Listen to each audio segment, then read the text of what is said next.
Yes, and ఇప్పుడు megastar Chiranjeevi గారిని మాట్లాడవలసిందిగా రిక్వెస్ట్ చేస్తున్నాము సార్.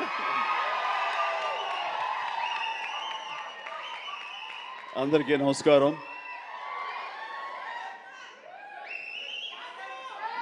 కొన్ని ఫంక్షన్స్కి రావటానికి ఎంతో ఉత్సాహంగా ఉంటుంది.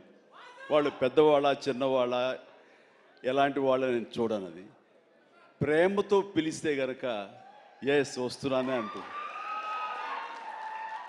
నాకు ప్రేమ కావాలి, అభిమానం కావాలి. అలాంటిది ఇక్కడ అభిమానం నాకు చాలా నిండుగా మెండుగా లభిస్తుండటంలో చూస్తున్నారుగా.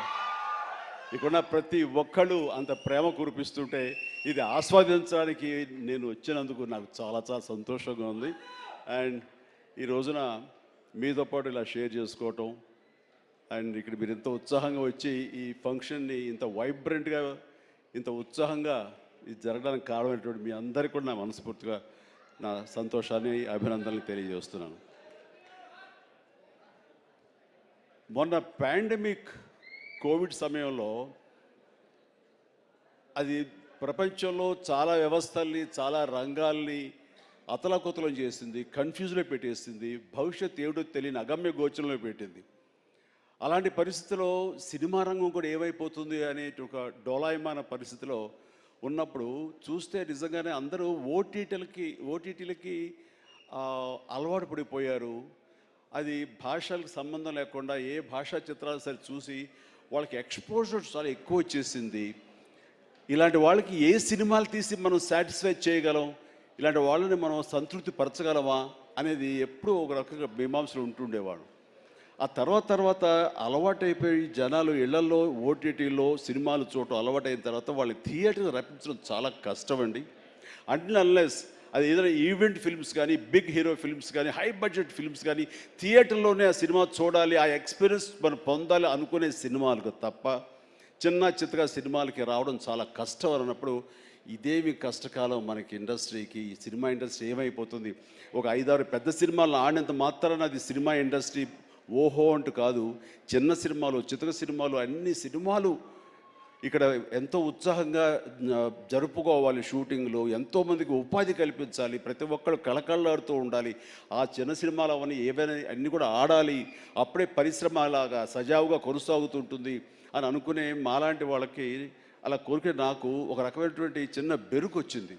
ఏ సినిమాలు చేయాలి, ఎలాంటి సినిమాలు చేసి రాణించాలని. కానీ అవన్నీ కూడా కరెక్ట్ కాదు. ప్రేక్షకుల్లో ఎప్పుడు తప్పు ఉండదు. ఏదైనా తప్పు ఉండి సినిమాలు ఆడలేదు, రాణించలేదంటే అది ఇదిగో స్టేజ్ మీద ఉన్న మా అందరి తప్పే తప్ప అది ప్రేక్షకుల తప్పు కానే కాదు. అది ఉదాహరణగా ఈ సంవత్సరం 2024లో ఆరంభంలో ఇక్కడ ప్రశాంత్ వర్మ ఉన్నాడు, తను సజ్జా తేజ వీళ్ళు చేసినటువంటి సినిమా హనుమాన్, ఆ సినిమాతో శుభారంభం అయింది. ఆ సినిమాని అనూహ్యంగా లోకల్గా అనుకున్నారు, కానీ ఆంధ్ర తెలుగు సినిమా కాదు, అది ఆల్ ఇండియా సినిమాపై అయిపోయింది. అక్కడి నుంచి ప్రారంభమైనటువంటి ఈ ఆదరణ, చిన్న సినిమాల పట్ల ఆదరణ, చిన్న సినిమాలు అనుకున్నవి, లో బడ్జెట్ అనుకున్నవి తీసిన సినిమాల్ని హై బడ్జెట్ సినిమాల్ని పెద్ద సినిమాలుగా మార్చారు మన తెలుగు ప్రేక్షకులు. అది అందులో దాని తర్వాత వచ్చినటువంటి మన వరుస సినిమాలు, నాకు పేరు వరుస గుర్తు రావట్లేదు, కానీ చాలా సినిమాలు అంటే నీహారిక తీసిన కమిటీ కుర్రవాడు కానివ్వండి, ఆ తర్వాత మన సిద్ధు జొల్లగడ్డ చేసినటువంటి టిల్లు సినిమా కానివ్వండి, ఆ తర్వాత ఆయ్ అనే సినిమా, ఇట్లా ఒకటేంటి చాలా సినిమాలు వరుసగా హిట్ అవుతూ ఒక్క సమ్మర్ మాత్రం అంత మంచి సీజన్ ఈ సినిమాలు లేకుండా చేసుకోవడం అది మన యొక్క జాప్యంలో జరిగినటువంటి పొరపాటే తప్ప. ఆ తర్వాత మళ్ళీ చూస్తే కనుక మొన్న దీపావళికి అమరన్ కానీ, కానీ, ఆ తర్వాత లక్కీ భాస్కర్ కానీ ఇవన్నీ కూడా ఎంత ఆదరణ పొందినాయి అంటే అది అంతా ఇంత కాదు. వీటి వెనకాల ఎవరు పెద్ద పెద్ద డైరెక్టర్స్ ఎవరు లేరు, పెద్ద పెద్ద యాక్టర్లు ఎవరు లేరు. ఇది కోటాను కోట్లు ఖర్చు పెట్టి తీసినవి కావు. బట్ కంటెంట్ అన్నది ఈ రోజున మన ఆయువు పట్టు. ఆ కంటెంట్ బాగుండాలి, సినిమాల్లో ఎంటర్టైన్మెంట్ పొందగలగాలి, వాళ్ళు ఇవ్వగలగాలి. మనం అది ఆస్వాదించడానికి ఎప్పుడు ప్రేక్షకులు రెడీగా ఉంటారు. అది అందుకనే నేను అంటాను, ఏదైనా సినిమాలు ఆడవు, ఇక ఓటీటీకి అలవాటు పడిపోయారు, థియేటర్స్ రావడం అది కష్టం అనేది మాత్రం అవాస్తవం. ఈ రోజున ఈ మొన్న ఈ సినిమా వరుసలో మన సత్య ఇందులో ఉన్నాడు. సత్య చేసినటువంటిను, అలాగే మన కీరవాణి గారి అబ్బాయి చేసిన శ్రీ మత్తు వదలరా 2 ఎంత బాగుంది ఆ సినిమా, ఎంత సరదాగా ఉంది, ఆద్యంతో చాలా చాలా బాగుంది. ఇవన్నీ కూడా నేనే ఉత్సాహంగా సినిమాలు 2 సార్లు చూశాను ఆ సినిమా. ఇట్లాగా సినిమా బాగుంటే థియేటర్స్కి వస్తారు, చూస్తారు, వాళ్ళు ఎంటర్టైన్మెంట్ పొందడానికి వాళ్ళు ఎంత డబ్బైనా ఖర్చు పెట్టడానికి రెడీగా ఉన్నారు. అయితే ఆ సినిమా వాళ్ళకి అందేలాగా మనం చాకచక్యంగా తీయాలి, మనం శ్రద్ధాశక్తులతో తీయాలి. ఆ కంటెంట్ని మనం 1-2 సార్లు చెక్ చేసుకుంటే కానీ మనం బయటకు వదలకూడదు. ఎందుకంటే ఈ రోజున దాదాపుగా 125 సినిమాల దాకా ఇంతవరకు రిలీజ్ అయితే అందులో ఆల్మోస్ట్ 20% ఫిల్మ్స్ సూపర్ హిట్ అయినాయి. ఇది మంచి పర్సంటేజ్. అండ్ ఆ రకంగా ఈ రోజున ఈ జీబ్రా మంచి కంటెంట్ తోటి ఉందని అర్థమవుతుంది. ఇది వెరీ గుడ్ ఎంటర్టైన్మెంట్ ఉంది. ఇందులో మంచి స్టార్ కాస్ట్ ఉన్నారు, అందరూ వండర్ఫుల్ యాక్టర్స్ ఉన్నారు. అండ్ టోటల్గా ఇది మంచి ఎంటర్టైన్మెంట్తో పాటు ఒక క్రైమ్ ఎలిమెంట్, ఇప్పుడే విన్నాను ఫ్యామిలీ కూడా ఉంది, ఎమోషన్స్ ఉన్నాయని విన్నాను. ఖచ్చితంగా ఈ జీబ్రా మంచి హిట్. ఇప్పుడే రాశాను అక్కడ, ఈ బొమ్మ సూపర్ హిట్ అని. అవుతుంది. అండ్ ఎందుకంటే ఇందులో నాకు కావలసినటువంటి నా మనుషులు అయితే ఏంటంటే ఇప్పుడు అది కాదురా, నువ్వు వచ్చావు వైజాగ్ నుంచి, సంతోషమే. మరి బొమ్మలు నువ్వు వైజాగ్లో ఆడించాలి. అదే అలా అయితే బలోడువే. మన హీరోది కూడా అదే ఊరే. కూర్చోరా కాసేపు. సో ఈ ఇందులో సత్యరాజు గారు ఉన్నారు, సత్య ఉన్నాడు, అండ్ సునీల్, అందరికి మించి నా బ్రదర్. అండ్ కన్నడ నుంచి వచ్చినటువంటి ఒక అద్భుతమైన యాక్టర్ ధనుంజయ. ఆయన గురించి నేను విన్నాను కానీ సినిమాలు చూడటం ఇది చేయలేదు. బట్ పుష్ప చూశాను. పుష్ప ఎక్కడ అనేది నాకు గుర్తు రావట్లేదు, కానీ డెఫినెట్గా ఈ సినిమాలో చాలా మంచి గుర్తింపు వచ్చి తను కూడా మంచి ఆర్టిస్ట్గా తెలుగు యాక్టర్గా తను సెటిల్ అవుతాడు అంటలో ఎలాంటి సందేహం లేదు. All the very best Dhananjaya. And ఇక సత్యదేవ్ గురించి ఏం చెప్పను. నాకు 2 తమ్ముళ్ళు ఉంటే కనుక అందులో ఇంకొక తమ్ముడు, 3వ తమ్ముడు సత్యదేవ్. అంతటి ప్రేమని తను చూపించే ప్రేమలో ఎక్కడ కల్మషం ఉండదు. ప్రేమ అందులో నిజాయితీ ఉంటుంది, నిజమైన ఎమోషన్ ఉంటుంది. తను ఇందాక చెప్పినవన్నీ కూడాను అన్ని సత్యాలు. ఎందుకంటే నాకు అతను చూడగానే అతనిలో ఒక స్వచ్ఛత ఉంటుంది సార్, ఆనెస్ట్, సిన్సియర్. అది మాత్రం చాలా అద్భుతం. ఎక్కడ కృతకంగా ఉండదు, ఇంప్రెస్ చేయాలని మాట్లాడడు, అనుకున్నట్టుగా ఎగ్జిబిట్ చేస్తాడు, చెప్తాడు. అది చాలా మనకి మనసుకు హత్తుకుంటుంది. నేను ఫస్ట్ టైం ఈ పాండమిక్లోనే ఒక సినిమా చూసాను. సినిమా పేరు నాకు గుర్తురాట్లేదు. ఏ సినిమా అది? Bluff master. తన నేచర్కి వ్యతిరేకమైన టైటిల్ అది. సో బ్లఫ్ మాస్టర్ అనే సినిమా నేను చూసినప్పుడు ఆ తర్వాత ఇంకో సినిమా కూడా చూశాను వరుసగా. ఎవరి యాక్టర్ చాలా ఇంటెన్సివ్ పెర్ఫార్మెన్స్ చేస్తున్నాడు, టచ్ ఆఫ్ క్లాస్గా ఉంది. అండ్ మన తెలుగు మనిషిలాగా అనిపించలేదు. బహుశా అతనికి డబ్బింగ్ వాయిస్ ఇచ్చారు, ఎందుకంటే వాయిస్లో అంత రిచ్నెస్ ఉంది, అంత క్లారిటీ, అంత నీట్గా ఉందంటే మంచి డబ్బింగ్ ఆర్టిస్ట్ తోటి తనకి డబ్బింగ్ చెప్పించుంటారు. కాబట్టి ఎవడో బయట వ్యక్తి అయి ఉంటాడు. ఏ యాక్టర్, ఏ కన్నడనా లేదా ఇంకోటి అనిపించేది. అని ఎవరితో మాట్లాడుతూ, లేదండి మన వైజాగ్ అబ్బాయి అన్నాడు. మన ఊరి అంటారా, మన వైజాగ్ అబ్బాయి అని చెప్పేసి అన్నారు.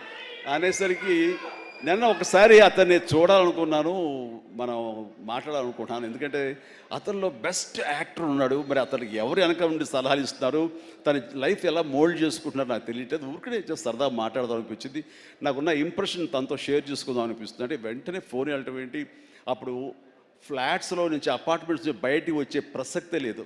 అక్కడ వాళ్ళ యూనియన్ ఏదో ఉంటే కనుక వాళ్ళ స్పెషల్ పర్మిషన్ తీసుకుని అప్పుడు రోడ్డు మీద వచ్చి నన్ను కలవడం జరిగింది. చూడగానే నా పేరు సత్యదేవ్ అండి అది అన్నాడు. అయిన తర్వాత ఓకే వెరీ గుడ్, చాలా బాగా చేస్తాడు. కాసేపు పిచ్చాపడి మాట్లాడుకున్న తర్వాత, సార్ ఇక్కడ ఇందాక నాడే అది పచ్చబొట్టు అని కాదు, అది పడ్డ మచ్చ, అది నేల మీద. అది ఎందుకు పడ్డావు ఏంటది అంటాను. నేను మీ కొదమసింహం సినిమాలో మీరు రోప్లో జంప్ చేస్తుంటారు, నేను మా డిష్ టీవీ మా యాంటీనాలో ఉండే వైర్ తోటి అలా జంప్ చేసి కింద పడ్డానండి, అవి దెబ్బ తగిలింది. అయిన తర్వాత మీ ఇంపాక్ట్ ఎంత ఉంటుందని మీకు ఈ విషయం చెప్పాలి. దీన్ని కుట్లించడం కోసం మా నాన్నగారు హాస్పిటల్కి తీసుకెళ్ళారు. అప్పట్లో మత్తు గిత్తు లోకల్ ఇంజెక్షన్స్ ఇవ్వలేదు. దాన్ని అట్లాగా నేను భరించలేక ఏడుస్తుంటే, అరే చిరంజీవి అయితే అసలు నవ్వుతూ అది కుట్టించేసుకుంటాడు అంటే వేసిన 5-6 కుట్లు నేను నవ్వుతూనే ఉన్నాను, పెయినే తెలియలేదు. అది మీ మహిమ నా మీద, అది దాని ఇంపాక్ట్ ఉంటుంది. అంటే నేనైనా మైకువా లేకపోతే ఏంటి ఎనస్థిషియా లాంటి వాడినా ఏంటి. అండ్ తనకి అంత ప్రేమ, ఆ ప్రేమ మత్తులో ఆ పెయిన్ కూడా తనకు తెలియలేదన్నమాట. అది చెప్పినప్పుడు చాలా ఇంప్రెసివ్గా అనిపించింది. Such a coincidence. తను ఆ మాట చెప్తున్నప్పుడు దాని వెనకాల నా దగ్గర ఒకే ఒక పెద్ద వాల్ పోస్ట్, పెద్ద పెయింటింగ్ ఉంటుంది. అది కొదవ సింహంలో పెయింటింగ్ అనమాట. క్యాప్ అది పెట్టుకుని, సిగార్ నోట్లో పెట్టుకుని, ఇదేనండి ఇది చూసే అన్నాడు. అంటే దాన్ని ఆ ఫోటో ముందు తను మళ్ళీ ఇంకో పిక్చర్ తీసుకుని అలా వీళ్ళు అక్కడి నుంచి మా పరిచయం, మా మీటింగ్స్ అప్పుడప్పుడు అనే ఏదో చాలా రోజులు ఇప్పుడు ఒకసారి వస్తారంటే రా అని చెప్పడం అలాగా జరుగుతుంది. అంత మంచి యాక్టర్కి సరైన సినిమాలు పడటం లేదు అనేది మాత్రం ఎక్కడో నాకు కొంచెం ఉంది. అంటే హీరోగా ప్రయత్నం చేస్తున్నాడు, హీరో అనేది కాకుండా వెరస్టైల్ యాక్టర్ అనిపించుకోవడంలో మాత్రం తన నటనకి హద్దులు ఎల్లలు లేకుండా చేసుకుంటే మరింత ఉన్నత స్థాయికి వెళ్తాడు. ఆ తర్వాత ఇతను ఏ స్థాయిలో ఉండాలి, ఏ పాత్రలో ఉండాలి, ఏ హీరోగా సెట్ అవ్వాలి ఏంటంటే ప్రేక్షకులు నిర్ణయిస్తారు. దాని ప్రకారం మనం ముందుకు వెళ్ళిపోవచ్చు అంటూ గాడ్ ఫాదర్లో ఎవరో నార్త్ హీరోస్నో లేకపోతే ఇంకో హీరోస్నో బయట లాంగ్వేజ్ హీరోస్నో తీసుకొస్తే మనకింత పొటెన్షియల్ ఉన్న ఒక ఆర్టిస్ట్ ఉన్నాడు, అతన్ని ఆ క్యారెక్టర్ పెట్టుకుందాం అని అంటే కొంచెం రెసిస్టెన్స్ వచ్చింది. ఎందుకంటే మనవాళ్ళు అనగానే లోకువ. కానీ అతని పొటెన్షియాలిటీ, అతని టాలెంటు, అది ఎలాగా డెలివరీ చేస్తాడో తెలిసి నాకు ఐఎమ్ వెరీ మచ్ కాన్ఫిడెంట్ ఆ యొక్క నాకు ఎదురుగా నిలబడే ఆ పాత్రలో చాలా అత్యద్భుతంగా చేయగలడని చెప్పేసి ఆ సినిమాలో నేను చెప్పాను కాబట్టి స్ట్రాంగ్గా ఒప్పుకున్నారు. ఇందాక తను చెప్పినట్లుగా తను అంతకంతగా ఆ దాంట్లో రాణించాడు, మెప్పించాడు, ఒప్పించాడు. ద ఫెంటాస్టిక్ పెర్ఫార్మెన్స్ ఇచ్చి ఆ సినిమా అంత ఎత్తుకు వెళ్ళటానికి, ధీటుగా నాకు నిలబడి చేయడానికి తను కారణమయ్యాడు. అలాంటి సత్యదేవ్ నా నమ్మకాన్ని నిలబెట్టాడు. ఇందాక అది ఆ మాట తను అన్నప్పుడు మనస్ఫూర్తిగా దాన్ని నేను ఆహ్వానిస్తున్నాను, ఆస్వాదిస్తున్నాను. అండ్ తనకి ఇంకా ఎంతో మంచి బ్రైట్ ఫ్యూచర్ ఉంది. ఎందుకంటే సత్యదేవ్ లాంటి వెరస్టైల్ యాక్టర్స్ మనకి తెలుగులో కరువైపోయారు. తను పరిధిని లిమిట్ చేసుకోకపోతే, ఎక్స్పాండ్ చేసుకుంటే బోల్డ్ అనే అవకాశాలు తనకు వస్తాయి నేను చూస్తాను కూడాను. అండ్ అలాంటి ఈ సినిమాలో తను ఒక మాస్ హీరోగా కామెడీ తోటి, చాలా చక్కగా సెటిల్డ్ కామెడీ తోటి, ఒక యాక్షన్ తోటి ఈ సినిమాలో తనకి మంచి భవిష్యత్తు మళ్ళీ ఏర్పడుతుందని నేను భావిస్తున్నాను. అండ్ నా తమ్ముడుగా సత్యదేవ్కి ఆల్ ద వెరీ బెస్ట్ చెప్తూ ఈ సినిమా తనకి అద్భుతమైన విజయం చేకూరాలి. Please God bless really. నిజంగా ఇంకా నేను మరింత ఎత్తులు చూడాలి సత్యదేవ్. చూస్తాను కూడాను.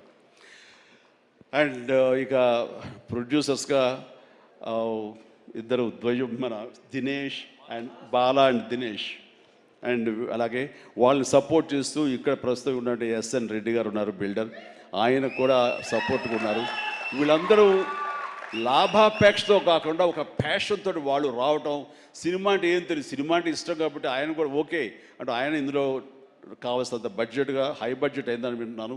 బట్ దానికి పెట్టడం, దాన్ని ఈ యొక్క Eshwar Karthik director, wonderful director. ఎందుకంటే ఆయన సినిమా పెంగ్విన్ అని తమిళ్లో నేను చూశాను సినిమాని పాండమిక్ టైంలోనే. And very refined director. ఆయన ఈ సినిమాకు చాలా చక్కగా చేశారని తెలిసింది. అండ్ డెఫినెట్లీ ఆ టీం అందరికీ కూడా అద్భుతమైనటువంటి విజయం ఈ సినిమా చేకూర్చి వాళ్ళకి మరింత పైకి వెళ్ళడానికి ఎంత దోహదపడుతుందని చెప్పేసి నేను మనస్ఫూర్తిగా విష్ చేస్తున్నాను.